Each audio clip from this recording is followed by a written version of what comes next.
Ano nga ba ang AMAPS? Ang AMAPS or Amateur Media Association of Philippine Scouts ay isang samahan ng mga aktibong kasapi ng kilusang scout sa Pilipinas na nagnanais maging isang tauhan ng media ngunit walang sapat na kakayahan, pagsasanay at kaalaman. Kami ay naglalayong magsanay at magturo ng tinatawag na responsible media practice sa mga kasapi nito at gamitin ang mga social media and video sharing platforms para mas mapakalat ang ideolohiya at aral ng scouting sa Pilipinas. Kasama rin sa paninindigan ng AMAPS ang pamumuhay sa matiwasay na paraan upang makamit ang Sustainable Development Goals ng United Nations. Nakapaloob rin sa AMAPS ang Pinoy Scout TV na isang online channel kung saan mapapanood ang mga scouting talk shows, vlogs, webinars na pinamumunuan ng mga AMAPS regular members. May ilang shows din naman na pinapatakbo ng mga AMAPS honorary members, bagamat ito ay hindi regular kagaya ng iba. Ang pandemya ay nag-uudyok ng malubhang kawalan ng pag-asa, ngunit hindi tayo mapipigilan ito. Nagsusumikap kaming magkaisa laban sa lahat ng mga pagsubok at hamon na dulot ng pandemyang ito. Kaming mga miyembro ng AMAPS ay inaanyayahan kayong lahat na sumali sa aming organisasyon upang mapalakas, mapatibay at mapayaman ang ating samahan. Kung ikaw ay may talento sa pagsusulat, pagsasaliksik, pag-uulat at husay sa pakikipagtalastasan, baka ikaw na ang aming hinahanap at dapat na mapabilang sa aming organisasyon. Sa inyong angking galing at talento, sa aming mga nabanggit na larangan, ikay magiging malaking tulong upang maisakatuparan ang aming misyon. Kung nais niyong mapabilang sa amin, i-message niyo kami sa aming Facebook page na Amateur Media Association of Philippine Scouts.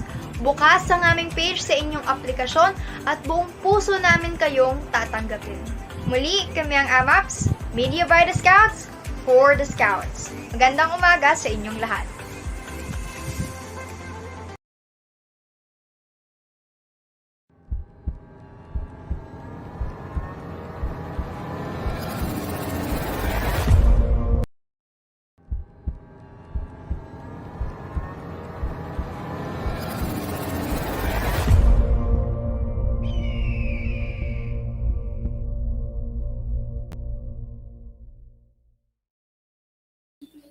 Hello, good morning, everyone, and welcome to another episode of Scout Heritage Night. Good morning, I am Scout Dave Anthony Jaime from Davao City Council, and I am your host for tonight. And of course, this is Eagle Scout Neptune of outfit number 1019 from Victoria City, Negros Occidental Council, and I will be your co-host for this night. At ayan! So, welcome po to another episode, to the beautiful episode.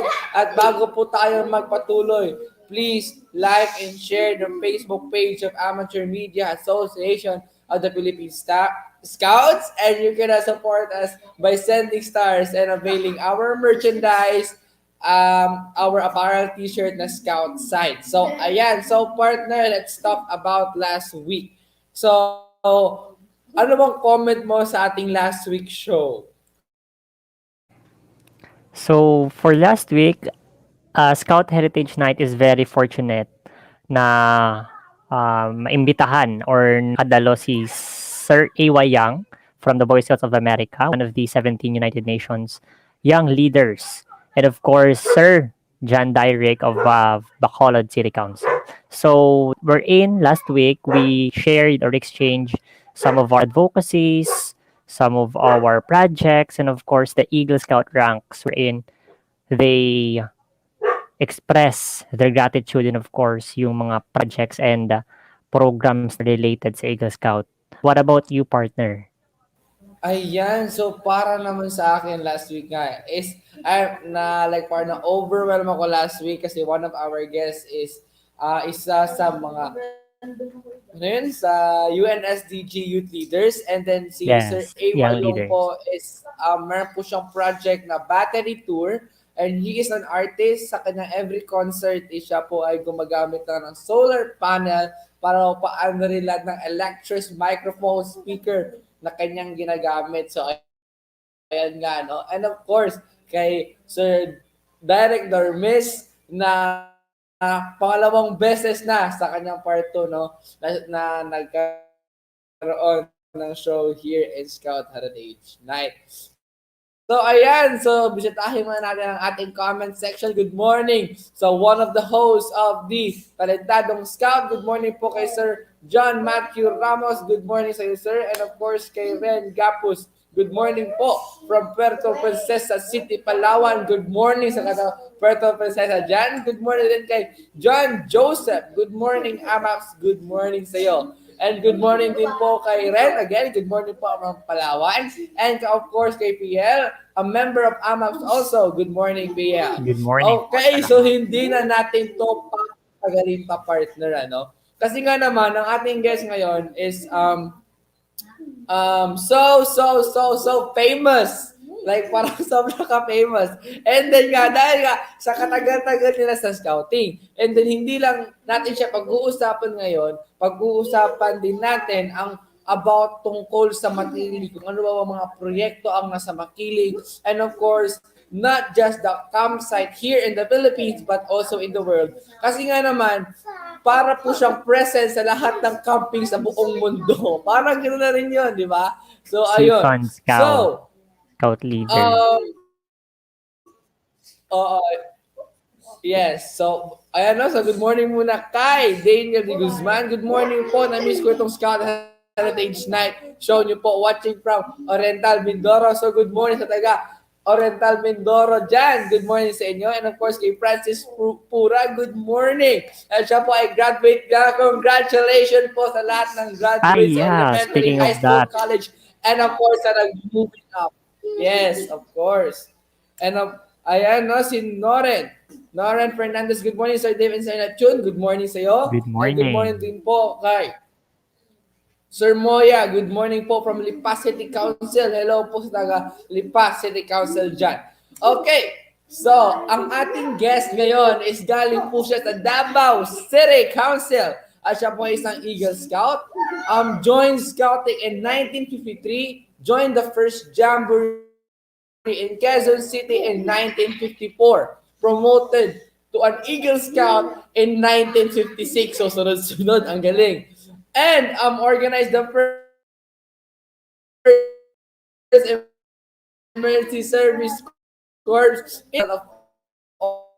of bravery and heroism in 1964.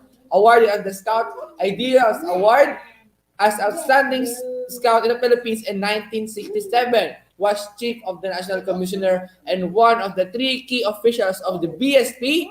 Organized the Scout Mountaineers Program. Awarded the highest BSP award, Tanglaw ng Kabataan. First Eagle to be given such award. So, ladies and gentlemen, from Davao City Council, please welcome Sir Antonio T. Uy! Hello, sir. Good morning po. Good morning to you, Dave, and to all your companions in the studio, and to our audience, Boy Scouts, and the parents who are watching our show right now. Maayong gabi sa inyong tanan. Ayan, maayong magabi sa iyo, sir. Sir, kumusta naman po ang araw nyo ngayon or for this week po?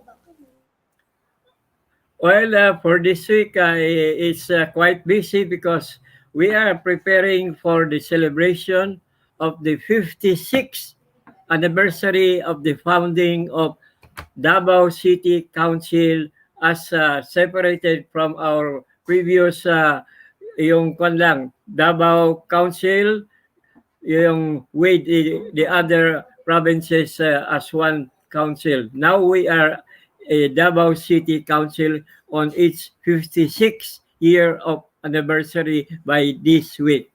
Okay. Wow, happy anniversary po sa Davao City Council. Yes, thank you. Maraming salamat, Sir Nep. Ayan po. So, sir, speaking of Makiling po, sir, ilang beses na po ba kayo nakapunta sa Mount Makiling campsite po? Oh, if we have to list down, it's quite a long list of my visitation to the Mount Makiling campsite, which became a campsite, but it is a high mountain also for climbing, for adventures, which is now known as the, you know, the campsite of the Boy wherein we have held so many activities when it was already established with the University of the Philippines to coordinate the activities for the scouting movement in that mountain, Mount Makiling. Okay, Ayan, so maraming salamat po, sir. Sir, can you share po to our audience as to what should they expect to the campsite to be? Ano po ba ang mangyayari pa po sa ating Mount Makiling campsite? well, actually, as you know, in our last interview, I joined the scouting in 1953. By 1954, meron ng Boy Scout Jamboree, pero nasa Quezon City, nasa siyudad yan. So, I joined the first Boy Scouts of the Philippines National Jamboree. Ito yung logo at saka patch ng mga nag-attend ng the first Boy Scouts National Jamboree held in dito sa Quezon City. Ito. So, I attended the Jamboree in Quezon City. Yun. Siyudad yun. But the following year, when I became an Eagle Scout in 1956, after attending the National Jamboree dito sa Quezon City, I was promoted already to Eagle Scout in 1956, and I was appointed the senior patrol leader of the Philippine contingent to go to Taiwan. The Boy Scouts of China National Jamboree in Taipei, also on the mountain of Taiwan, etc., wherein I was an Eagle Scout already at that time in 1956. Yon, wala pa yon. So this were before my adventure going to Makiling, etc. Because after attending the Jamboree in Taiwan as the senior patrol leader, it was announced that there will be a Jamboree, World Jamboree in Mount Makiling. And we had a selection in our Davao Council, undivided pa yung panahon na yun, to select the different groups that will comprise yung Davao contingent. Ang Davao contingent at that time in 1959, yun, kami yun. But kasama ang aming provinces of sa Davao Norte, which is 3 provinces also, with Davao del Sur and Davao Oriental. So malaking delegation kami going to dito sa World Jamboree that was held for the first time in the Philippines dito sa Mount Makiling, at saka napakalaki ng Mount Makiling reception ng mga guests, etc. So this was the first time I was able to go to Mount Makiling in a World Jamboree pa naman, sponsored by the Boy Scouts of the Philippines. Yon. So, ang first impression ko, because naging call din ako I became senior patrol leader of the so-called Bagobo tribe. Because I'm from Davao, yung aming Boy Scout troop, Bagobo, in other words, it's a native name ng sa Davao. So, I called my troop Bagobo in honor of our local ethnic group na very active. So, yon. My first time to see Mount Makiling, which was the site of the 10th World Scout Jamboree. Yon. So, we went to Makiling.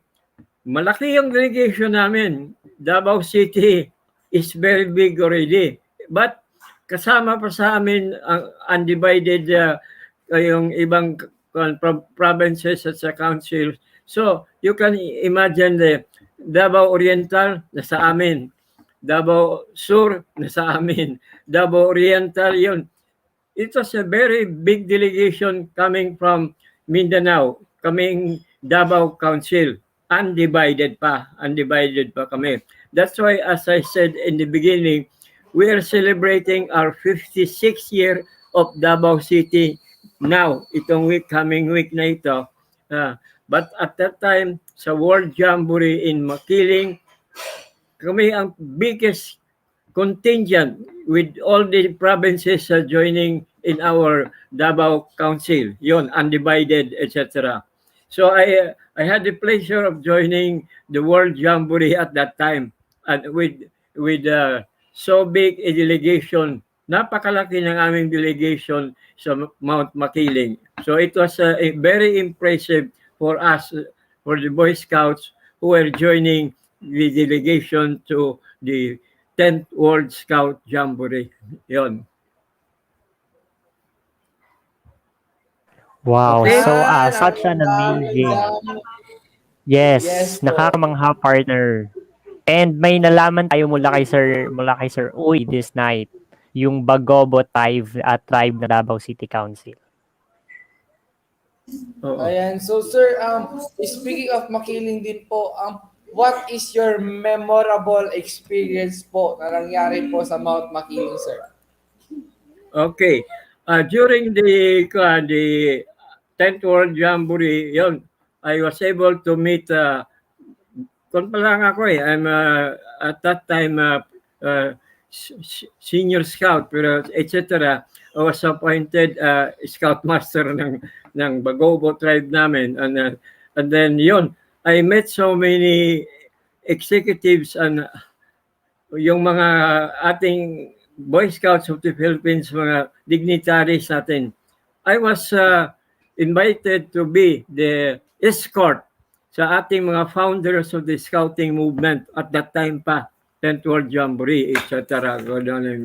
So, we waited for the guests to arrive in the Makiling campsite with the helicopter, bringing to the camp our guest of honor, Don Gabriel Dasa, founder of Boy Scouting in the Philippines. Ang kasama niya sa helicopter, si Don Carlos Romulo, another founder, and the third one was si Jorge Vargas.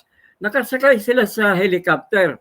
So yung helicopter was going to drop them off doon sa Grand Arena ng Mount Makiling Camp ng Boy Scout. You can just imagine the excitement ng kabataan ng ating mga Boy Scouts sa dami. And also because those present belongs to the annual National Council meeting in session for a very big gathering right there in Mount Makiling. So yun, it was very memorable, and you can just imagine the 10th World Jamboree naging a grand reunion ng mga scouters, etc. So I was made the parang escort sa mga ating founders, and I had a good time with them kasi they are very active din sila because nakabarong sila, kami naka-inform.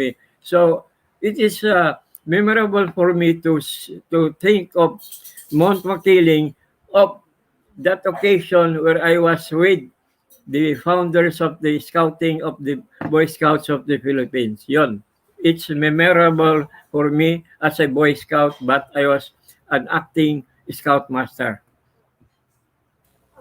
Okay? So, one occasion lang yun. Wow. Marami pa iba. Okay. Marami pa.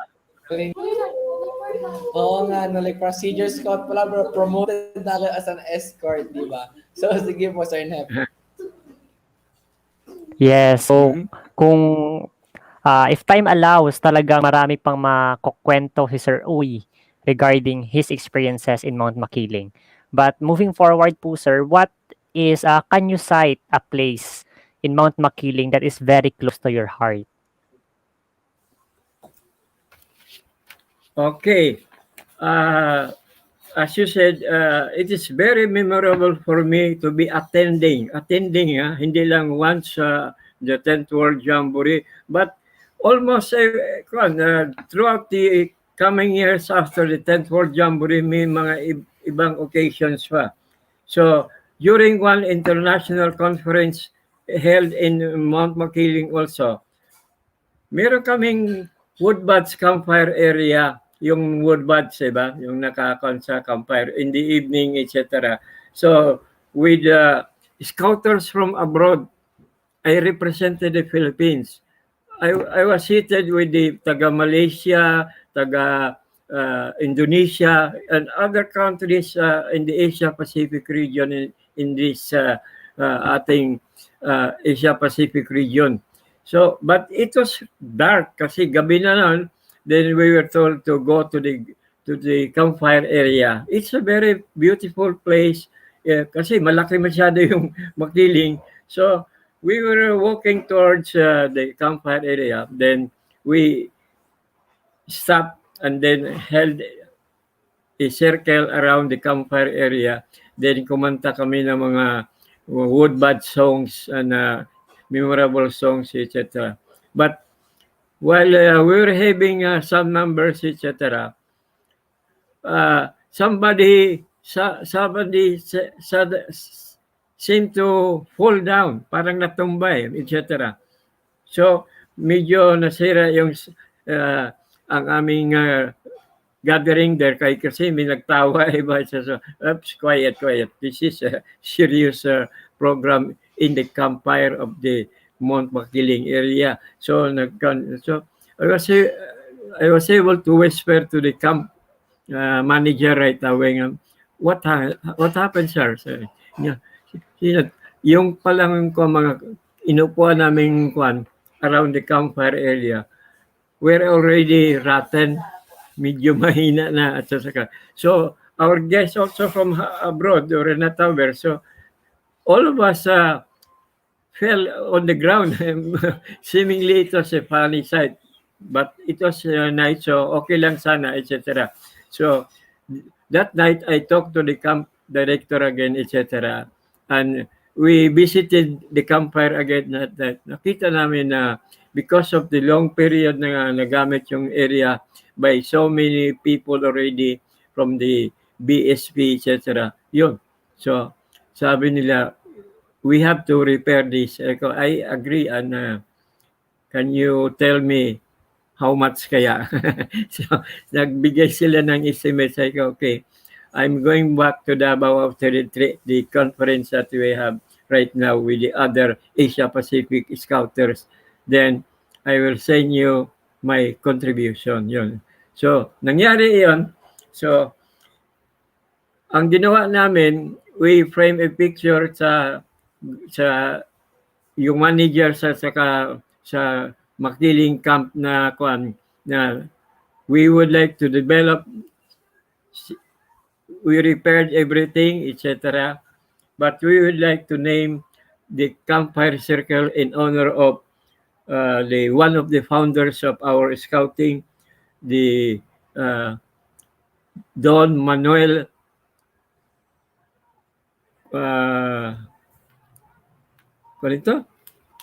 Camos. He was known during the time nagakonpang mga scouting, etc. Don Manuel Camos. He was a very active Rotarian and very philanthropic, etc. So yun, it became a dream after several communication with our national headquarters dito sa Manila. And after a while yun, I was informed that they had a new campfire circle, sementado na, etc. Naglagay sila ng blackboard, etc. And then it is in honor of Don Manuel Camos, the founder of Scouting. Kasama nila Don Gabriel Daza and the others, the 7 founders of Scouting. So it is very memorable for me na yun, I was able to contribute something to the camp in Mount Makiling, etc. So isa lang yun. Ayan. Okay. So, Kawawa naman yung mga nahulog sa campsite habang no, nag-campfire. And sir, for my next question po, w- what would you describe to us to how Mount Makiling mold you to love nature po? Yan. Did Makiling you love nature? Huh? How did Makiling make you love nature? Yung, Mm. Okay, so as I already informed you that we had the 10th World Jamboree. This is the World Jamboree that scouts from all over the world came to the Philippines to attend the 10th World Scout Jamboree. And in that camp, etc., we developed a very strong brotherhood with all the scouters from abroad, etc. So it is very memorable because the camp in Makiling is very big, no? If you ask ano yung mga structure doon, by itself yung mga memorabilia in the camp, no? Yung mga logo natin, yung meron sa in fact itong isang logo na binigay sa akin ng camp, yan.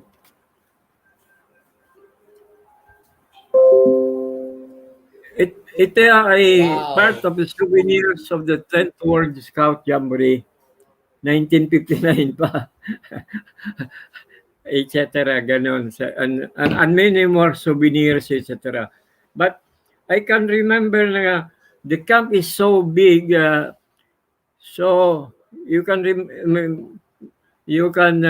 just imagine the thousands of scouts from all over the world in Mount Makiling, etc. So yun, we're talking about Langkawan Hall. It's a very big hall. Itong hall na ito, where we were gathered for mga instructions, for activities, mga palabas, etc. Even the campfire circle area, the wood badge area, and of course the religious center sa gitna ng kampo and others sceneries around the camp, because we were on the mountainside facing the camp, etc. The lake, doon sa lake, kitang-kita yung lake sa Laguna, etc. Napakaganda. So it's very very memorable for us to have attended the said activities and to see the beautiful lake, and especially where it is located with the Mount Makiling in the site area, etc. Ganun. So memorable lahat yun. Memorable. wow! Sir, meron po bang ibang mga kwento po na sa Makiling? Yung pong mga kwento o mga sarili mo pong kwento sa Makiling na gusto niyo pong marinig ng ating mga viewers for tonight? Nagkaroon tayo ng mga ibang mga activities, national and international. So, medyo nasali na ako dito sa national board dito sa Manila, etc. And I was always attending all the national activities. And one of those activities is the National Jamboree, the 9th National Jamboree, 12th Asia Pacific Region Jamboree. Wow. This gave me the opportunity to work with our President of the Philippines at that time, which is President Ramos. Siyang naging kasama ko sa kampo, etc. Nag-camp kami sa Makiling, and ginawa kong camp chief ng kampo, etc. To put up the program for Mount Makiling. To put up the activities in Mount Makiling is very easy kasi nandiyan na lahat eh. You want to have aquatic reports, yan, yung dagat nandiyan. Ang mga mountaineering, yon. You have the forested areas, etc. Nandiyan ang University of the Philippines. So we have educationals, mga visit to the camps, and also training ground for students to see the university at very close range. Naging guest ang mga bata sa University of the Philippines sa mga kanila, mga studies and also mga trainings for other scouting group. In Makiling, nagkaroon tayo ng isang plano na to develop ang ating mga Boy Scouts, Senior Scouts to be trained on Emergency Service Corps. The Emergency Service Corps, yung may edad na sila ganoon. So, yun, we came up with the program, etc. I was the one that made the plan for the holding of the Emergency Service Corps. If you can see this one, okay, this is a picture of the first Emergency Service Corps held in Mount Makiling, yan, etc. Lahat ng professionals from the Philippines, from Ilocos down to Mindanao, etc., pinadala sa Makiling. I was the camp chief for the training, etc., with the professionals conducting all the activities. So the idea of holding the Emergency Service Corps was to determine if we can help our own community, where Luzon, Visayas, Mindanao, separate group ng mga Boy Scouts, seniors who are trained on emergency service to serve our communities, as I said. So until now, since that time, nandito pa din ang ating mga emergency service corps in the different councils throughout the Philippines. So, yun, ibang activities yun. So, nakasama ko si President Fidel Ramos in one of the jamborees, etc. Ganon, and other activities in Mount Makiling. Ganon. So, yun. Some of the memories are not very kasi ongoing yung ating training. Basic training courses, then yun, mga advanced training courses are still held in Mount Makiling kasi meron na tayong training camp. As I said in the beginning, it is important for us, for our or national organization, na meron tayong mother council na may kompleto ang mga equipment, training, mga resources, mga even for the participants coming from the different countries all over the world to be trained in Mount Makiling, because I'm sure that they will enjoy what we have prepared for them, and also they will remember what we have been very happy to accommodate all the scouts. Masaya masyado yung mga kasama ng mga Asia Pacific, mga scouters, like the from Korea, Boy Scouts of Korea. They attended our trainings in Makiling, etc. I was a staff, and then during the training, they were so happy with our staff. Inimbita nila yung ating mga staff to attend their jamborees in Mount Surak in Korea. The Japanese also all invited us to attend the World Jamboree in Japan, doon sa Mount Fuji, and other countries in the same manner. So we get invitations from all over the world who are attending our trainings in Mount Makiling. And here we gather them. We also organize a leader trainers organization to strengthen our brotherhood of Boy Scouting in the Asia Pacific region. So yun, maraming activities na ginawa namin sa Mount Makiling. But for the young boys, it's always the weekly celebrations, activities, and also from schools to schools and other universities. They also conduct activities in Mount Makiling. There are so many activities going on in the mountain, and there are so many activities na yun for the boys to be advanced, especially in mountaineering, yon. And then organizing their emergency service corps and scout mountaineers as we have been doing until now. Yun lang. Wow. Okay. Ayan, so napaka-remarkable talaga ng mga experiences ni Sir Uy. And for our next question, Sir, what would be the greatest lesson na na-realize mo or nakuha mo sa Mount Makiling na gusto mo i-share sa mga young scouts for the future generation, Sir? Ano yun? Yung learning or yung aral, Sir, mula sa Makiling na pwede nating ma-share sa mga next generation?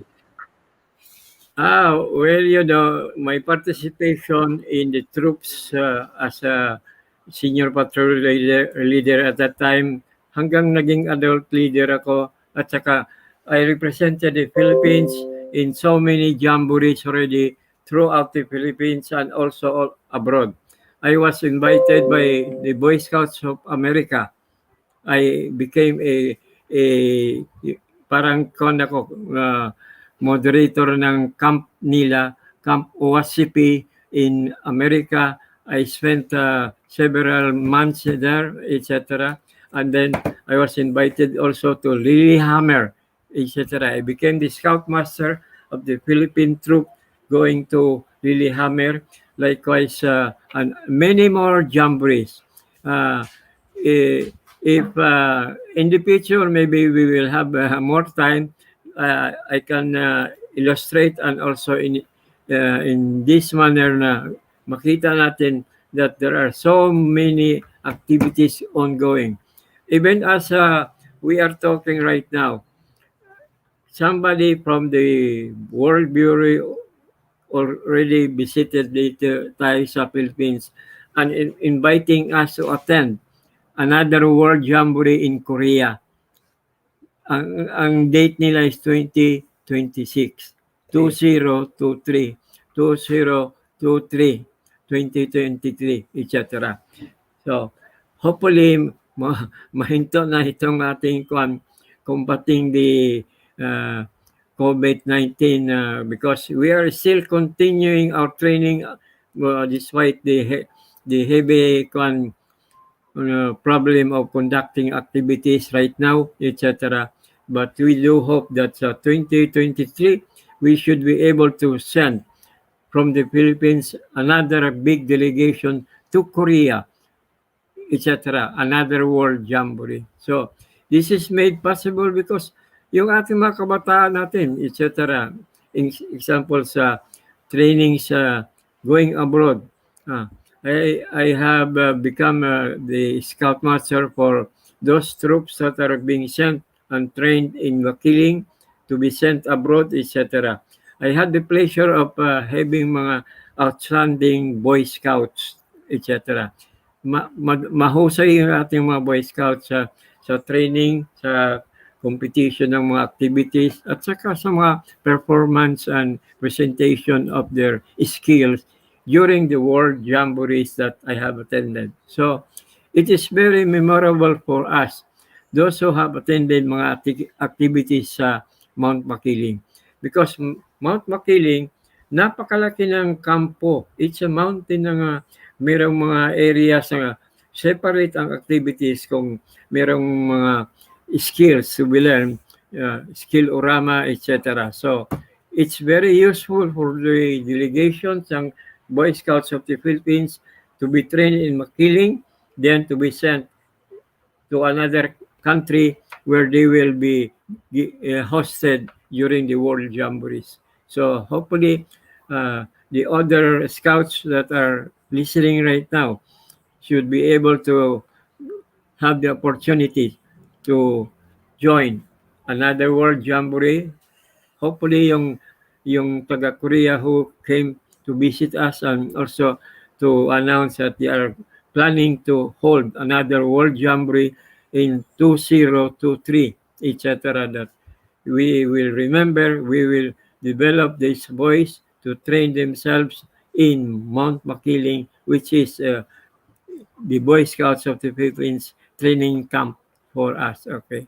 So, yun ang mga importante natin na because even as a boy, although we had our own campsite sa ating syudad, sa ating mga provinces, but it is very important na we have our own national training center, and this is Mount Makiling.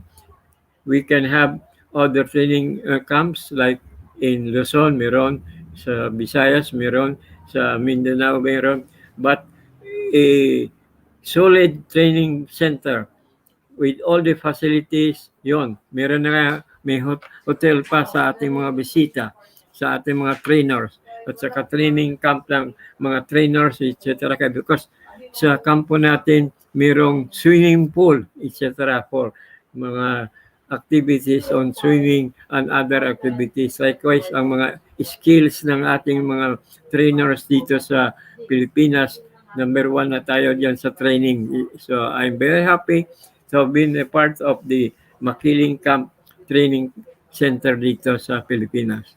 So, yun ang mga some of the things that I can remember. But as I said, I always remember, especially being with the founder of the BSP or Scouting doon sa Makiling when they were the guest of honor doon sa Mount Makiling, which is very important because we feel we belong to a worldwide organization, and here we see in Mount Makiling their presence. They were with us, and also they were joining us in our activities.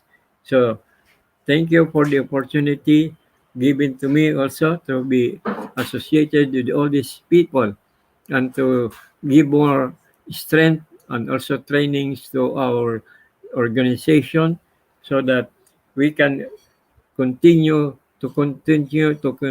build up our scouting strength and our leadership in the movement. As I said earlier, it is one of the best in the world. Daghang salamat. Yeah, so thank you so much, Sir Uy. Yes po. Ayan, no, so pagsabing may swimming pool sa Mount Makiling, parang gusto ko lang pumunta ngayon. Same here, yes. Di ba? Ayan po, ano. Oo. So, Sir, ito na po ang panahon ng pagbati. So, Sir, batiin nyo na po lahat po ng gusto ng batiin. I-shout out nyo na po yan sila.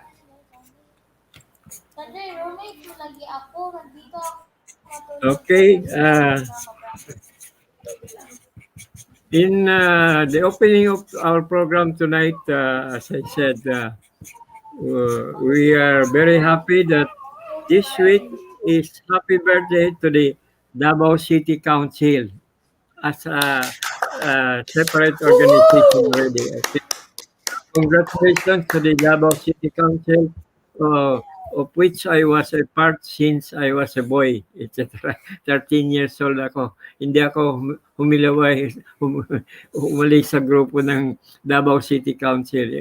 Although I joined so many organizations within the Davao Council. Yung Davao Council kasi at that time, as I said, sa 10th World Jamboree lang, makita mo, napakalaki ng organization ng Davao Council Undivided. And I was parang senior patrol leader in the whole contingent ng Davao Council with the Davao Oriental, Davao Norte, and Davao del Sur. And it was my pride on the opening day of the 10th World Jamboree sa Makiling that our governor, the governor of Davao at that time, si Governor Vicente Duterte, was our guest sa kampo namin. So, I was the one leading scouts sa Davao Council. Davao Council Yun, Davao Council. 3 cheers to our beloved Governor Vicente Duterte. Yun, etc. Ganon. And he was with us during the opening and other activities of the 10th World Jamboree in Makiling, etc. Ano, yun. So, these are memorable events which will be with me as it is still with me right now, etc. So, I would like to once again greet all of you and also to our council, Davao City Council, which has been proclaimed already the most outstanding council with our chairman, Attorney Sima Franca, and also our council scout executive, Doming Lopez, etc. So most outstanding council scout executive, etc. So we are very happy. In fact, just last year, I received the highest medal of the Boy Scouts of the Philippines. Congratulations, sir. Okay. Woohoo! Congratulations po! Congratulations! Next naman. This is the ano Wow! po yun? Ha? Ito ang tanglaw ng kabataan, the highest Boy Scouts of the Philippines awarded to only very few, sabi nila, etc. This was Wow! awarded to me the other year when I was invited to attend the Iloilo Convention to, to be presented with this medal. I'm very happy for this occasion and ito ang tanglaw ng kabataan. Okay? So, congratulations. Congratulations po! Wow! And as a reminder to all the scouters also, continue with your efforts to, to train boys and to attend activities of the council and your association with the other councils, etc. And hopefully, we will meet again in another occasion, etc.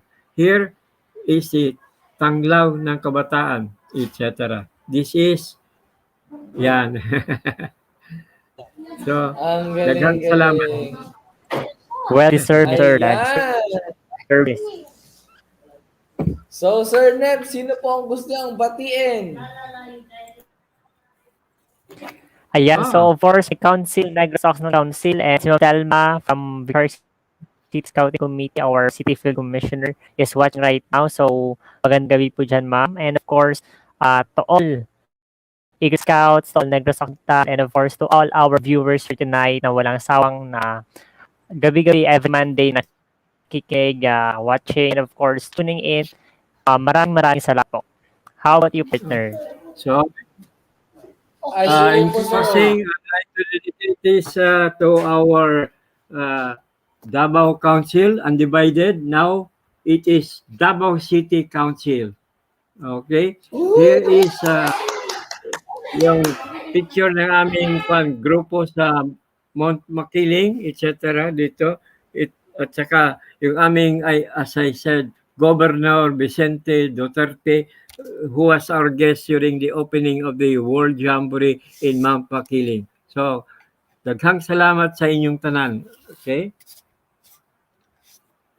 Yan, daghang salamat, sir! So, ayan, So, babatiin ko lang lahat ng ating viewers, si Sir John Matthew Ramos, si Sir Ren. Hello po, Sir Ren. Kay Sir John, kay Sir Pierre, kay Sir Daniel, kay Francis Pura, kay Noren, kay John Matrix, kay Chris, hello Sir Chris, and kay Sir Edric, and of course kay Sir Gab. So, ayan po maraming salamat po sa pagsubaybay ng ating show na Scout Heritage Night, at maraming po salamat kay Sir Uy na nakakuha Thank po you so at much, sir. congratulations po sa inyong new award. Yes po, sir. So, ayan. So, again and again, I am Scout Dave Anthony Jaime Yeah. from Davao City Council.